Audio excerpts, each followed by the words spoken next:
Assalamualaikum warahmatullahi wabarakatuh. Selamat pagi semuanya. Kembali lagi bersama saya Muhammad Pandu Transa sebagai host di podcast Dehasan dengan tema bincang santai bersama alumni Dehasan Bengkulu. Baiklah, di sini kita kedatangan dua bintang tamu penting, yaitu Mbak Insi dan Mbak Nur Aisyah.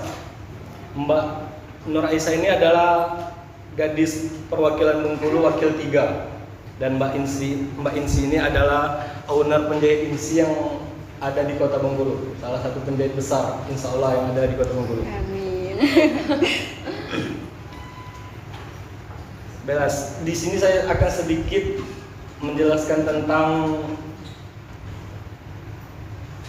perkuliahan yang ada di Dehasan Bengkulu yang di bidang kami itu ilmu sosial.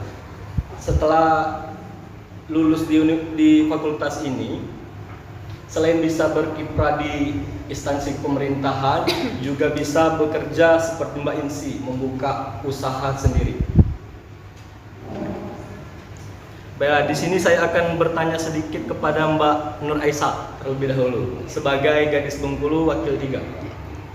Ya, Mbak Nur Aisyah, kira-kira bagaimana pengalaman Mbak Aisyah selama berkuliah di Universitas Dehasan ini sampai selesai dan menjadi gadis Bengkulu wakil 3? Oke, sebelumnya selamat pagi untuk yang menonton di Instagramnya Dehasan. Sedikit perkenalan, nama saya Nur Aisyah, biasa dipanggil dengan Aisyah. Saya angkatan 2017 dan alhamdulillah lulus di tahun 2021 di Fakultas Ilmu Sosial Ilmu Komunikasi di bagian Humas. Kalau tentang cerita masuk di Universitas Dehasan dan di Ilmu Komunikasi, dulu memang 1 tahun dari tamat kita nggak kuliah dulu. Kita pergi ke pertukaran pelajar ke Malaysia di bidang perhotelan di akomodasi. Jadinya 2017 baru daftar di Universitas Dehasan ngambil ilmu komunikasi, dan alhamdulillah perjalanan perkuliahan dilancarkan sampai di tahun 2019 saya juga tergabung di Radio Dehasan Kampus. Salah satu dosen yaitu Ibu Feti, mungkin kamu juga kenal. Ibu Feti meminta dan menganjurkan untuk mengikuti pageant yang ada di Provinsi Bengkulu, yaitu Gadis Bengkulu. Dan di sana memang saya pertamanya nggak mau ikut, karena kan ya orang tinggi-tinggi, cantik-cantik ya kan, jadi kayak insecure kalau bahasa kita. Tapi kata Ibu Feti, kamu bisa, jadi kamu harus ikut segala macam. Dan pastinya dukungan dari pihak kampus, pihak dosen di Universitas Dehasan maupun di komunikasi sangat baik dalam membantu mahasiswanya untuk di bidang wirausaha atau di pageant semuanya, di hobi-hobi mereka pasti dibangun lagi untuk lebih baik lagi dari dosennya. Nah, singkat cerita dari ngikut Bujang Gadis Provinsi Bengkulu, saya daftarnya H-1 penutupan. Kalau bisa dibilang saya mengulur-ngulur waktu biar nggak daftar. Tapi bukannya nggak jadi, malah diteleponin sama dosen, kamu harus ikut, kamu bisa. Jadi saya daftarnya H-2 jam lagi mau tutup. Baru saya antar ke Dinas Pariwisata Provinsi. Saya daftar, nggak ada persiapan sama sekali. Buat presentasi wisata tentang Provinsi Bengkulu itu sekitar berapa menit mau presentasi. Bakat pun ya memang bakat, tapi kan kita juga harus latihan segala macam. Tapi alhamdulillah dari dukungan pihak kampus, pihak dosen, teman-teman semuanya, alhamdulillah mendapatkan gelar ini di tahun 2019. Ya begini Mbak, kan di dalam suatu perjalanan itu tidak mungkin semuanya itu berjalan mulus. Benar. Pasti ada kali-kali permasalahan gitu kan. Jadi yang masih Mbak ingat sekali sampai saat ini yang sangat menghambat atau sangat menjadi penghalang Mbak untuk maju menjadi perwakilan Bujang Gadis Bengkulu ini apa yang masih sangat Mbak ingat dan melekat di hati itu? Iya, pastinya rasa tidak percaya diri. Tapi lama kelamaan dari motivasi yang kita dapatkan dari orang-orang sekitar, pastinya jadi terbangun motivasi kita. Cuman itu sih. Tapi kalau di bidang perkuliahan yang saya ingat sekali, bukan perhambat juga sih, itu mungkin untuk pembelajaran untuk kita semua. Saya memang magang di Bank Indonesia perwakilan Bengkulu. saya bukannya dihambat, mungkin pembelajaran dari pembimbing saya, Ibu Anis, mungkin Mbak Insi tahu kan, Iya. Ibu Anis pasti gimana kamu membimbing mahasiswanya. Saya hampir 5 bulan baru ujian PKL. Saya hampir 5 bulan ujian PKL karena dia mungkin mau membangun gimana cara menulisnya dalam pemikiran untuk PKL menyampaikan lebih baik lagi. Oke, baiklah. Berarti itu sukacita yang Iya. di- Sebenarnya lebih rasakan banyak Mbak. lagi ya. Oke. Saya kembali ke Mbak Insi yang setelah lulus dari DHSN ini dia berkiprah menjadi seorang pengusaha, owner penjahit yang ada di Bengkulu. Oke Mbak Insi, bisa dijelaskan, tolong di share kepada teman-teman yang mungkin bisa membantu mereka untuk mewujudkan apa yang mereka harapkan. Selain bisa bekerja di instansi pemerintahan, mungkin mereka bisa mencontoh Mbak sebagai seorang pengusaha yang ada di Provinsi Bengkulu ini, Mbak. Iya, iya. Sebelumnya perkenalkan, nama saya Indah Lestari, saya alumni kampus DHSN ini, jurusan komunikasi juga. Saya angkatan tahun 2016, alhamdulillah lulus di tahun 2020 kemarin. Sebenarnya kayak gini, kita kuliah tidak harus keluar harus ke instansi, tidak perlu. Intinya kita bekerja untuk mendapatkan uang. Jadi pekerjaan apapun itu, yang penting ada uangnya dan yang penting halal kayak gitu kan. Oh, jadi dia nggak mesti harus setelah lulus dia harus bekerja sesuai Iya, dengan jurusan yang dia miliki iya, nih, iya. Mbak. Kebanyakan kita anak muda itu kalau kuliah pengennya kerja kantoran, pokoknya yang instansi pemerintahan pengennya kayak gitu. Padahal itu persaingan makin susah ya. Dengan banyaknya sarjana-sarjana sudah menganggur kayak gitu kan yang sebelum-sebelumnya itu susah banget. Itu akan mungkin Mbak sebagai contoh bagi teman-teman yang sudah hampir lulus dari sini kan, mungkin ada teman-teman kita yang masih punya mindset bahwa mereka harus kerja di instansi pemerintahan seperti pegawai negeri ya. Jadi banyak sekali cita-cita dan harapan mereka itu terhambat karena mereka fokus pada jurusan yang mereka ambil, sedangkan mereka itu sebenarnya bisa untuk menjadi seperti Mbak seorang pengusaha. Kan banyak hal lainnya. Iya benar. Sedikit cerita ya, kemarin pas saya kuliah di Universitas DHSN, sebenarnya nggak langsung masuk pas tamat SMA, nggak langsung kuliah kayak gitu.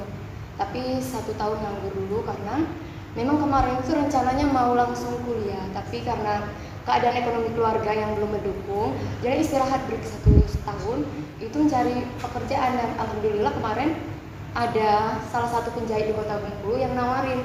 Kemarin belum langsung kayak jahit kayak gitu belum, karena memang pas kemarin itu bukan jurusan SMK tapi SMA. Nah, jadinya dilatih dulu kan, baru 1 tahun sudah bisa jahit segala macam baru kuliah. Nah itu susah banget itu, soalnya transportasi ke kampus itu pakai Grab kan, karena nggak punya motor kan. Yang kedua tinggal di rumah orang, bayangkan gimana tinggal di rumah orang kita sambil kuliah sambil kerja, membagi waktunya kan. Mungkin itulah kan bagi teman-teman yang ingin melihat contoh yang ada di sini. Jadi setelah lulus kuliah itu tidak usah terlalu fokus untuk bekerja di instansi pemerintahan. Cuman karena mereka itu sebenarnya gengsi, Mbak. Benar. Saya sudah sarjana kan, masa saya kerjanya serabutan Iya, ya. betul. Padahal sebenarnya kan bisa mengubah mindset kita untuk membangun usaha, Benar. menciptakan lapangan kerja Iya. pada orang yang memang membutuhkan. Jadi itulah mungkin banyak teman-teman kita tuh yang masih terhambat cuman karena hal sepele seperti itu ya, Mbak. Oke, saya ingin bertanya kembali kepada Mbak Nur Aisyah. Iya. Ini Mbak, ini apa? Bagaimana cara Mbak itu untuk memotivasi diri Mbak itu supaya bisa menjadi apa yang diharapkan oleh kampus ataupun sebagai contoh untuk teman-teman yang ingin menjadi lebih atau bisa seperti Mbak. Oke, kalau motivasi diri sendiri yang saya tanamkan sampai saat ini, kalau orang bisa, kenapa saya tidak bisa? Itu sih. Orang bisa, misalnya orang bisa menyandang selempang maupun pageant-pageant yang lainnya, kenapa saya tidak bisa? Dan pastinya jangan takut untuk mencoba. Itu sih dari kegiatan-kegiatan yang saya lalui dalam dunia perkuliahan maupun di luar. Saya dulu orangnya nggak berani namanya berbicara, sama satu orang pun nggak berani berbicara. Jadi dan juga nggak berani tampil di depan orang banyak. Dan pastinya dengan motivasi yang saya tanamkan, orang bisa, kenapa saya tidak bisa? Pastinya itu. Oke, sekarang kan ini Mbak, pasti orang itu bertanya-tanya bagaimana sih cerita Mbak Insi ataupun Mbak Nur Aisyah ini selama kuliah. Apa saja yang menjadi penghambat dan apa saja yang bisa memotivasi mereka sampai Mbak Insi dan Mbak Isa ini bisa menjadi seperti sekarang. Ya Bu, bisa dimulai dari Mbak Nur Aisyah dulu mungkin ya. Kalau hambatannya mungkin dari saya sendiri ya, mungkin karena ada rasa capek gitu kan untuk kuliah segala macam. Nah, balik lagi untuk membangun motivasi itu kita melihat orang tua, gimana orang tua mencari rezeki untuk membayari kita kuliah, dan capeknya orang tua kita bekerja itu sih kalau menurut saya. Udah bangun lagi motivasi untuk menyelesaikan tepat waktu sarjananya. Nah, kalau Mbak Insi tadi kan sudah saya dengar sepintas hambatan dan yang menjadi penyemangat Mbak untuk kuliah itu kan. Nah, sekarang selain di Mbak Insi sendiri yang sudah membuka usaha, bagaimana dengan Mbak Nur Aisyah? Sekarang berkiprah di mana atau bekerja di mana setelah lulus di Universitas Biasa? Ya, kalau dari lulus dari DHSN pastinya saya memang belum mendapatkan pekerjaan yang tetap. Tapi mungkin benar kata Mbak Insi, kita bisa membangun pekerjaan sendiri maupun ke orang lain dari hobi kita. Mungkin saya masih di dunia pageant, dari modeling, dan juga bisa itu dari hobi saya bisa menghasilkan uang, alhamdulillah. Jadi belum ada pekerjaan tetap? Iya, tapi dari hobi bisa menghasilkan uang. Penting uang ya Mbak ya. Oke, ini kembali ke Mbak Insi Lestari. Ya. Setelah penerapan ilmu setelah kuliah, apakah itu masuk di bidang yang Mbak geluti sekarang? Sebenarnya itu masuk. Karena apa? Orang kuliah sama kuliah itu beda. Wawasannya, teman-teman, kan kita kuliah, mahasiswa yang datang kan dari daerah yang berbeda kan. Jadinya nanti pola pikir kita kan bisa bertukar kan. Itu manfaat sang kuliah. Terus public speaking, terus kita berani sama orang, kan ketemu orang banyak. Kalau kita nggak kuliah, mungkin kita kurang berani kan. Ya mungkin dari Mbak Insi, Mbak Nur Aisyah, kembali ke Mbak Nur Aisyah ya. Di sini kan Mbak, karena tuh banyak teman-teman itu yang ingin bekerja di instansi pemerintahan, apalagi di era baru ini yang benar-benar sangat politiknya itu sangat tajam kan, gitu kan. Kan jelas apapun yang ingin kita kerjakan, kita mau kerja dimanapun itu kan pasti ya tahulah orang dalam kan, misalnya, gitu kan. Itu juga sih sebagai penghambat seorang untuk dan pada akhirnya mereka itu membuka mindset untuk bekerja, membuka usaha sendiri seperti Mbak Insi ini tadi kan. Setelah itu kepada Mbak Nurul Aisyah, saya ingin sedikit bertanya kepada Mbak Nur Aisyah. Setelah melalui menjadi perwakilan Bujang Gadis Bengkulu ini, apa harapan Mbak pribadi ke depannya? Atau di dunia pekerjaan ataupun ingin membuka usaha lainnya yang memang ada menjadi harapan di dalam diri Mbak? Kalau harapan saya pastinya menjadi lebih baik lagi di dunia pekerjaan, mendapatkan pekerjaan yang tetap pastinya. Cita-cita semua orang ya. Dan pastinya saya juga bercita-cita ingin membuka peluang pekerjaan untuk orang sekitar saya. Wira swasta. Benar. Sebenarnya saya juga ada online shop yang saya tekunin. Mau saya tekunin lagi karena kemarin ada 1 tahun gara-gara corona nggak bisa kan. Ternyata COVID ini menghambat semuanya. Ya, jadi mau tekunin lagi dan pastinya saya kedepannya mau membuka peluang pekerjaan untuk orang sekitar saya. Itu di era pandemi COVID-19 yang lalu, saya ingin bertanya kepada Mbak Insi Lestari yang menggeluti bidang wira swasta. Bagaimana pendapatan ataupun pemasukan yang Mbak rasakan selama di era pandemi COVID kemarin? Kalau di bidang saya kan penjahit ya, itu tidak mempengaruhi sama sekali. Karena apa? Pas COVID pertama itu datang, Kami jualan masker kayak gitu kan. Mungkin kalau pesta itu dibatasi kan, nggak ada yang jahit kayak baju pesta. Tapi untuk jualan masker, baju yang buat di rumah-rumah sakit itu masuk. Jadi itu nggak mempengaruhi sama sekali kalau ke usaha itu. Ya mungkin itu ya Mbak. Tapi kan untuk orang yang ingin menjahit, mungkin dari rumah sakit karena mereka itu bagian dari instansi pemerintahan kan, Iya. mungkin ada anggaran dari pusat segala macam kan. Tapi kalau untuk masyarakat umum, masyarakat awam yang tidak bekerja di instansi pemerintah itu kan, mereka kan pasti sangat merasakan dampak dari COVID-19 itu. Jadi kan pasti mereka kan resah pemasukan yang usaha Berkurang, dagang ya. ya, pasti kan berkurang Iya. seperti itu kan. Jadi kira-kira sebelum COVID itu income Mbak berapa, setelah masuk masa pandemi itu income Mbak pasti berkurang begitu kan. Jadi kan bagaimana cara Mbak menutupi atau menanggulangi pemasukan pada saat era pandemi COVID itu kan? Sebenarnya kayak gini nih. Dia itu kalau kayak usaha lain enggak, kayak turun-turun omset turun-turun banget itu enggak. Tapi memang sedikit berkurang. Yang penting karyawan ini harus tetap bekerja karena mereka kan butuh uang. Ya, mereka Butuh kan uang pasti digaji kan, keluarga, Pak? Iya. Jangan sampai mereka ini diliburkan. Walaupun misalnya gajinya berapa itu berkurang sedikit, kemungkinan ada yang berkurang sedikit. Yang pastinya mereka itu harus ada pekerjaan biar yang di rumah bisa dapat uang dari pekerjaannya kayak gitu.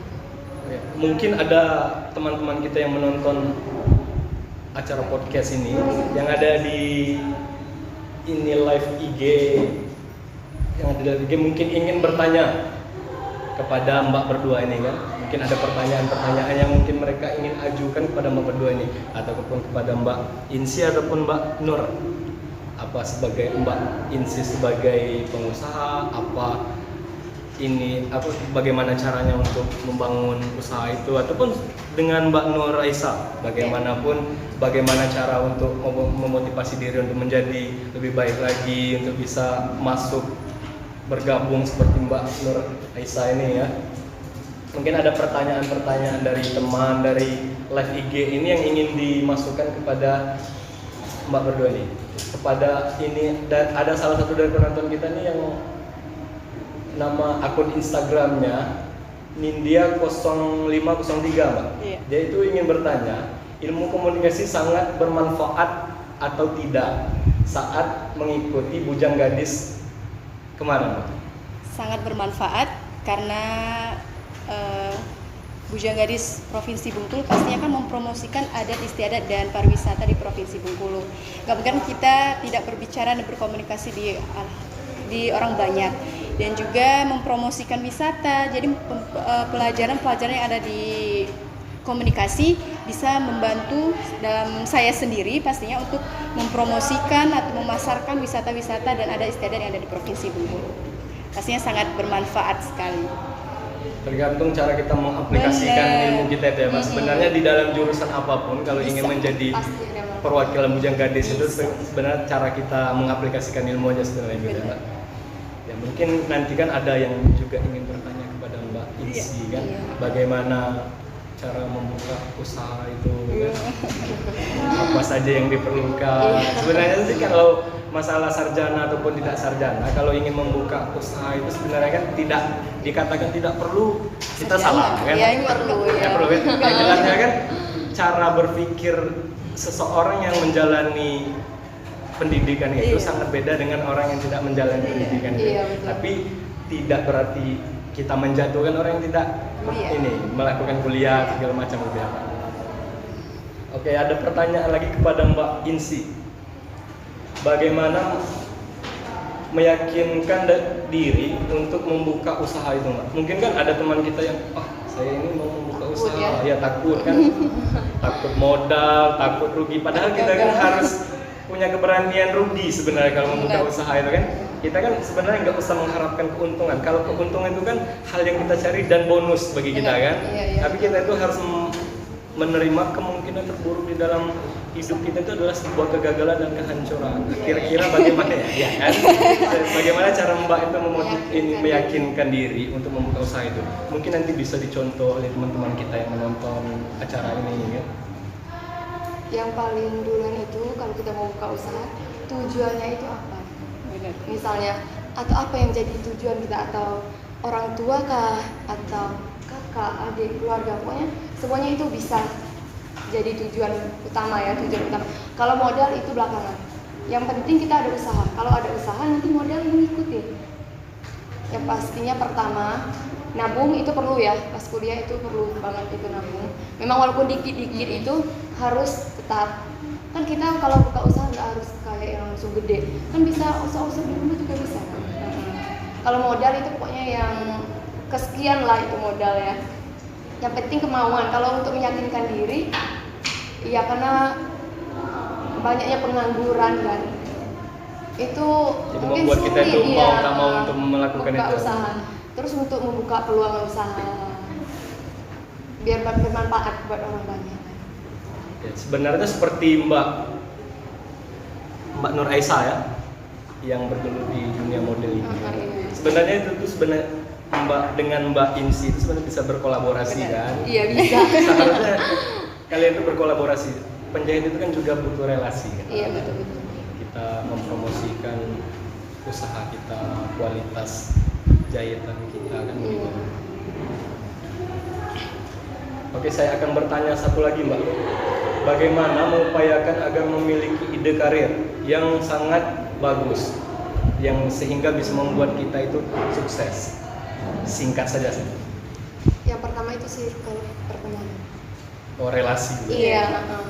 Itu yang paling menentukan. Kalau misalnya teman-teman kita ini yang di bidang jahit kayak itu, pasti kita nanti terjun ke sana. Misalnya yang sering kayak Mbak Isa mungkin kan di dunia ya nanti ke sana juga gitu.